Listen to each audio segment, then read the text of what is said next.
ഇന്ന് വൈകുന്നേരം ആയപ്പോൾ തയ്ക്കാനുള്ള ഡ്രസ്സ് കൊണ്ടേ കൊടുക്കാൻ പോണതാണ് കേട്ടോ. 2-3 ടോപ്പൊക്കെ ഷേപ്പ് ചെയ്യാനുണ്ടായിരുന്നു. അപ്പം എന്നാൽ പിന്നെ അത് കൊണ്ടേ കൊടുത്തിട്ട് വരാമെന്ന് വിചാരിച്ചു.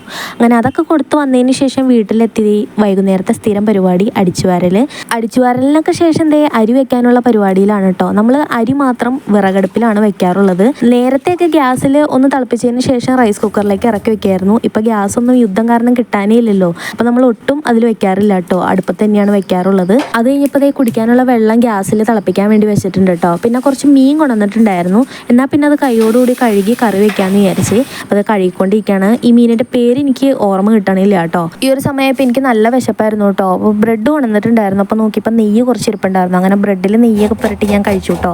ഞാൻ കുറച്ച് തേങ്ങ ചിരണ്ടി എടുക്കണ്ടേ. നമ്മൾ പാൽ ഒഴിഞ്ഞ കറിയാണ് വെക്കണത്, മീൻ കറി. അപ്പോൾ വറക്കാനുള്ള മീനും പുരട്ടിയൊക്കെ വെച്ചിട്ടുണ്ട്. അപ്പോഴേക്കും നമ്മുടെ കറി പകുതിയോളം സെറ്റായിട്ടുണ്ട് കേട്ടോ. ഇനിയിപ്പോൾ മീനിട്ട് കൊടുക്കുക, തേങ്ങയുടെ 1/4 പാലും കൂടി ഒഴിച്ച് ഒന്ന് തിളപ്പിച്ചെടുക്കാം കേട്ടോ. അത്രയും മാത്രമേ ഉള്ളൂ. തലേ ദിവസം വെച്ച ചോറിൻ്റെ കുറച്ച് ബാക്കി ഇരിപ്പുണ്ടായിരുന്നു കേട്ടോ. എന്നാൽ പിന്നെ അത് തിളപ്പിച്ച് വറുത്ത് വെക്കാമെന്ന് വിചാരിച്ചേ.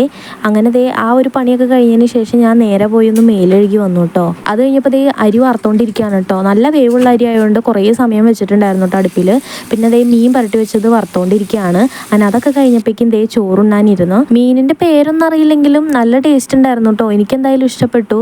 ഉണ്ടാക്കിയ മീൻ കറിയും അടിപൊളിയായിരുന്നു കേട്ടോ. അങ്ങനെ അതൊക്കെ കൂട്ടി വയറ് നിറച്ച് ചോറുണ്ടു.